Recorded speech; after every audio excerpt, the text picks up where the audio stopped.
இனிமே யாரும் பேர் சொல்ல கூப்பிடாதீங்க, சரியா? அவர் மாதிரி பேர் வச்சாச்சு, இதுதான் அவர் பேரு. என்ன இது தெரியுதாமா? எவ்வளவு? இனிமே பிரதமரை இந்த பேர் சொல்லிதான் நீங்க கூப்பிடணும்.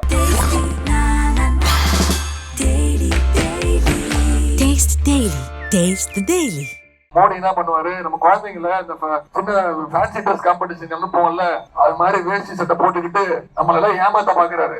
திருக்குறள் ஒண்ணு சொல்றாரு, திருவள்ளுவர் மட்டும் உயிரோடு இருந்தாரு வச்சுக்கோங்க, ஏன்டா எழுதணும்னு யோசிப்பாரு. அந்த அளவுக்கு நம்மளை ஏமாத்த பாக்குறாரு. வெறும் தேர்தலுக்கு தேர்தல் வந்து எட்டி பாக்குறாரு.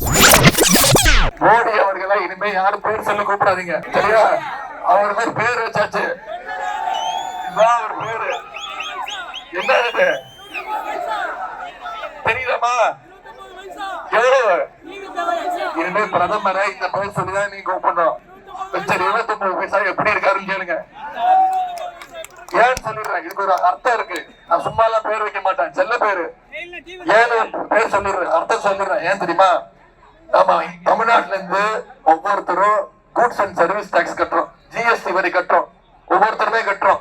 நாம ₹1 கொடுக்கிறோம் ஒன்றிய அரசுக்கு. ஒன்றிய அரசு திருப்பி தமிழ்நாட்டு மக்களுக்கு ஒவ்வொருத்தருக்கும் எவ்வளவு தெரியுமா தருது? நாம கொடுக்கறது ₹1. ஒன்றிய அரசு நமக்கு திருப்பி எவ்வளவு தெரியுமா தராங்க? வெறும் 29 காசு. ஒன்றிய அரசோட வேலை நம்முடைய பணத்தை வாங்கி பிரிச்சு கொடுக்கறது. ₹1 கொடுத்தா மினிமம் ₹1 திருப்பி கொடுக்கணும். நாம ₹1 கொடுத்தா நம்ம கொடுக்கறது எவ்வளவு? 29 காசு. யார் அப்பா வீட்டு காசை எடுத்து யாருக்கு கொடுக்குறீங்க? தமிழ்நாட்டு மக்கள் நீங்க கருதக்கூடிய வரி பணத்தை நமக்கு கொடுக்காம தமிழ்நாட்டுக்கு எதையாவது செஞ்சிருக்காரா? வெள்ளம் வந்து எட்டி பார்த்தாரா? மிக்ஜாம் புயல் வந்து எட்டி பார்த்தாரா? நம்முடைய மொழி உரிமையை பொறுத்தது, கல்வி உரிமையை பறிச்சு நீட் தேர்வு கொண்டு வந்தாங்க. உங்களுக்கு தெரியும், 2010ஆம் ஆண்டு இந்தியா முழுக்க நீட் தேர்வு வந்துருச்சு. தமிழ்நாட்டுக்குள்ள கலைஞர் அப்ப முதலமைச்சரா இருந்தாரு. தமிழ்நாட்டுக்குள் நுழைய விட்டாரா? நுழைவுத் தேர்வு ரத்து செஞ்சு கவுன்சிலிங் முறையில நான் சீட்டு தரேன், 12ஆம் வகுப்பு மதிப்பெண் போதும் அப்படின்னு கவுன்சிலிங் முறையில சீட்டு கொடுத்து ஏழை எளிய மாணவர்களை மருத்துவராக்குனது டாக்டர் கலைஞருடைய அரசு. இன்னும் சொல்றேன், மறைந்த முதலமைச்சர் ஜெயலலிதா அம்மையார் இருந்த வரைக்கும் தமிழ்நாட்டுக்குள்ள நீட் தேர்வு வந்துச்சா? இந்தியாவோட அனைத்து மாநிலங்களும் வந்துருச்சு. ஆனா தமிழ்நாட்டுக்குள்ள நம்ம நுழைய விடவே இல்லை. அந்த அம்மா இறந்த பிறகு, மறைந்த முதலமைச்சர் ஜெயலலிதா இறந்த பிறகு இந்த அடிமை கூட்டம் பாஜகவுக்கு பயந்து அவங்க சொல்ற பேச்சை கேட்டு நீட் தேர்வு நுழைச்சு கிட்டத்தட்ட அரியலூர் மாவட்டத்தில் அனிதால ஆரம்பிச்சு சென்ற வருஷம் சென்னையில ஜெகதீசன், குரோம்பேட்டை சேர்ந்த ஜெகதீசன் பையன் 22 குழந்தைங்க தற்கொலை பண்ணிருக்காங்க. நீட் தேர்வு வேணான்னு 22 குழந்தைங்க தற்கொலை பண்ணிருக்காங்க. அதுவும் சென்ற வருஷம் அந்த ஜெகதீசனோட அப்பா, அவர் பேர் செல்வசேகர், பையன் செத்து 2வது நாள் அடுத்து என்னால துக்கம் தாங்க முடியலன்னு அவரும் லெட்டர் எழுதிட்டு தற்கொலை பண்ணிட்டாரு. ஒரு குடும்பத்தையே எழுந்திருக்கும் நீட் தேர்வுக்கு. தலைவர் நம்மளோட இந்தியா கூட்டணி அறிக்கையில தேர்தல் அறிக்கையில சொல்லியிருக்காரு, இந்தியா கூட்டணி ஆட்சி அமைச்சதுன்னா நிச்சயம் நீட் தேர்வுல இருந்து தமிழ்நாட்டிற்கு விலக்களிக்கப்படும். இன்றைக்கு 4 நாட்களுக்கு முன்பு காங்கிரஸ் பேரியக்கம் அவங்களும் தேர்தல் அறிக்கையில சொல்லியிருக்காங்க. இன்னைக்கு சகோதரர் ராகுல் காந்தி அவர்கள் திருநெல்வேலியில பேசியிருந்தாரு, கூட்டத்துல பேசியிருக்காரு. என்ன தெரியுமா?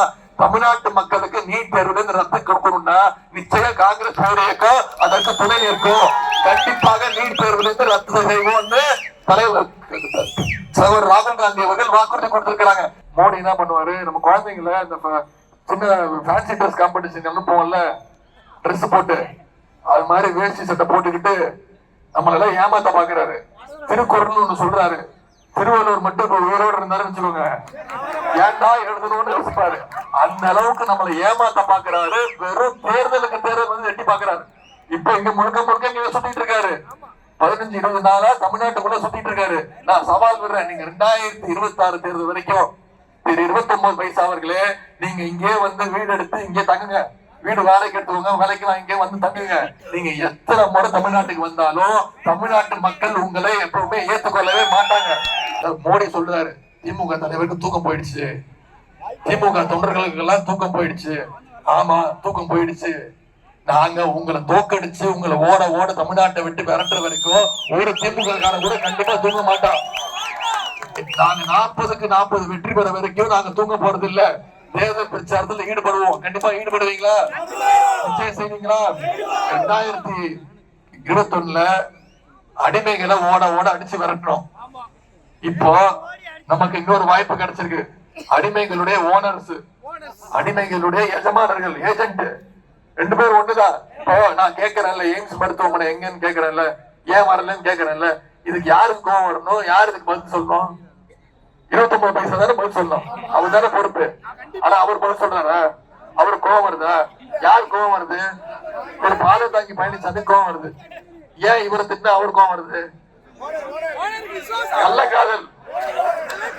தேர்தலுக்கு பிறகு சேர்ந்துருவாங்க, தேர்தலுக்கு பிறகு 2 பேர் சேர்ந்துருவாங்க. ஏன்னா இவரோட அடிமைதான் அவரு.